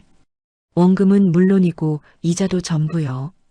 오히려 이수님 씨가 돌려받으셔야 할 금액이 있습니다. 전화가 끊겼습니다.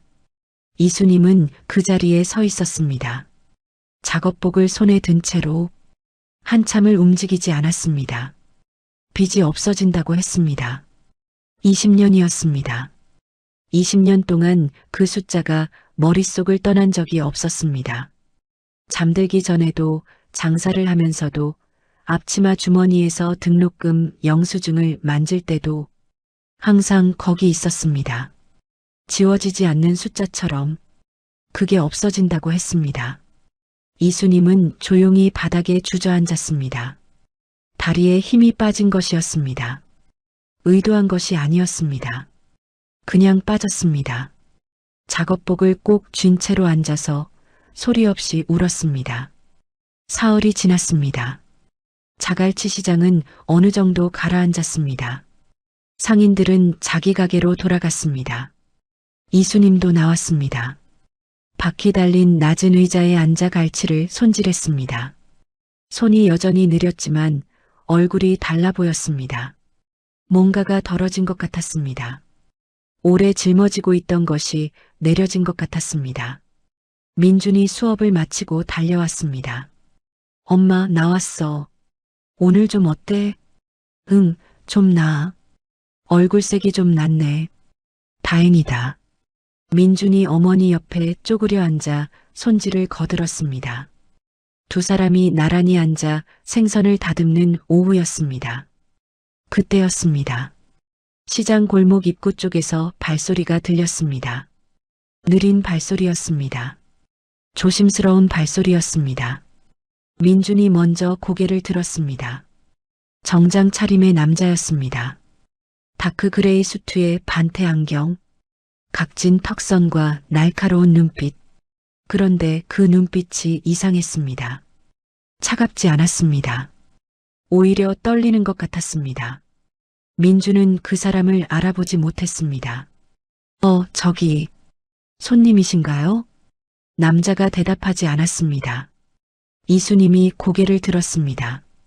그 순간이었습니다. 이수님의 손이 멈추었습니다. 갈치를 쥔 손이 그 자리에서 굳었습니다. 남자를 바라보았습니다.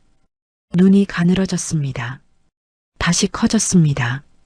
입술이 달싹였습니다. 그러나 소리가 나오지 않았습니다. 20년이었습니다. 20년이 지난 얼굴이었습니다. 살이 붓고 주름이 생겼습니다. 그러나 그 눈빛이었습니다. 그 각진 턱이었습니다.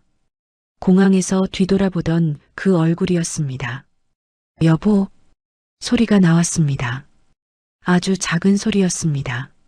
남자의 눈에서 뭔가가 흔들렸습니다. 그가 천천히 걸었습니다. 이수님의 가게 앞까지 왔습니다. 그리고 그 자리에서 무릎을 꿇었습니다. 자갈치 시장 바닥이었습니다. 생선 비린내가 나는 바닥이었습니다. 5천억 자산가가 그 바닥에 무릎을 꿇었습니다. 순임아. 그 목소리를 듣는 순간 이순임의 눈에서 눈물이 터졌습니다. 미안해. 늦었어. 이순임이 입술을 깨물었습니다. 고개를 저었습니다. 그러더니 두 손으로 얼굴을 감쌌습니다. 어깨가 흔들렸습니다. 20년 동안 이 자리에서 울지 않던 여자가 소리를 내어 울었습니다. 민주는 그 자리에서 얼어 있었습니다. 무릎을 꿇은 남자를 보았습니다. 울고 있는 어머니를 보았습니다. 그리고 다시 그 남자의 얼굴을 보았습니다. 심장이 두근거렸습니다. 편의점 앞에서 만났던 그 아저씨였습니다. 낡은 점퍼를 입고 삼각김밥을 받아먹던 그 사람이었습니다. 그때도 눈빛이 이상했습니다. 뭔가를 참는 것 같았습니다. 민준의 목소리가 떨렸습니다. 혹시? 남자가 고개를 들었습니다. 민준을 바라보았습니다. 그 눈에 눈물이 고여 있었습니다. 민준아. 그 호칭이었습니다. 처음 듣는 목소리였습니다. 그러나 처음 듣는 것 같지 않았습니다. 어딘가에서 평생 기다려온 것 같은 목소리였습니다. 민준의 눈이 붉어졌습니다. 아버지예요? 남자가 대답하지 않았습니다. 고개를 끄덕였습니다. 한번 천천히. 민준이 쪼그려 앉았습니다. 바닥에 무릎을 꿇은 남자 앞에서 민준도 바닥에 주저앉았습니다. 그리고 두 팔을 내밀었습니다. 그냥 안았습니다. 한철수는 그 품에서 눈을 감았습니다. 아들의 어깨가 느껴졌습니다. 따뜻하고 단단한 어깨였습니다. 20년을 혼자 버텨온 어깨였습니다. 이순임이 두 사람 곁에 천천히 다가왔습니다. 바닥에 앉았습니다. 그리고 세 사람이 그 자갈치 시장 바닥에서 한데 뭉쳤습니다. 비린내 나는 바닥에서 생선 손질하다 만 도마 앞에서 소리 없이 울었습니다. 셋이서 그 뒤로 일들이 빠르게 정리되었습니다. 조태식의 회사는 모든 자금이 묶이며 사실상 문을 닫았습니다. 사채 자금이 담긴 통장들이 전부 압류되었습니다. 수십 년치 불법 이자로 걷어들인 돈이었습니다. 법원 판결에 따라 피해 상인들에게 순차적으로 반환이 이루어졌습니다. 이순임의 이름도 그 명단에 있었습니다. 20년의 빚이 사라졌습니다. 아니, 처음부터 갚을 빚이 아니었습니다. 시장 상인들은 서로 얼싸안았습니다. 울었습니다. 욕도 했습니다. 속이 다 시원하다고 했습니다. 이제 살겠다고 했습니다. 이순임은 그 광경을 조용히 바라보았습니다. 뭔가 빠져나간 것 같은 얼굴이었습니다. 홀가분하기도 하고 허탈하기도 한 얼굴이었습니다. 20년이 이렇게 끝난다는 것이 실감이 나지 않는 것 같았습니다. 민준이 옆에서 어머니 손을 잡았습니다. 이순임이 아들을 바라보았습니다. 피식 웃었습니다. 엄마, 이제 가게 안 해도 돼. 무슨 소리야? 아버지가 다 하신다잖아. 엄마 이제 쉬어. 쉬기는. 이게 내일인데. 일은 다른 걸 하면 되잖아. 몸 괜찮아지면. 이순임은 대답하지 않았습니다. 시장 골목을 둘러보았습니다. 낡은 파라솔, 생선 상자, 미끄러운 바닥, 소금기 어린 바람. 20년을 여기서 버텼습니다. 억울했습니다. 힘들었습니다. 서러웠습니다. 그러나 무너지지 않았습니다. 이순임이 조용히 고개를 끄덕였습니다. 알았어. 한철수는 바로 다음 날 이순임을 데리고 병원에 갔습니다. 대학병원이었습니다. 정밀 검진이었습니다. 피 검사, 영상 검사, 각종 수치 확인. 이순임은 별것 아닐 거라고 했습니다. 나이 들면 다 그런 거라고 했습니다. 결과가 나왔습니다. 빈혈이었습니다. 영양 결핍이었습니다. 오랫동안 제대로 먹지 않았고, 제대로 자지 않았고, 제대로 쉬지 않은 몸이었습니다. 더 큰 병은 아니었습니다. 관리가 필요한 상태였습니다.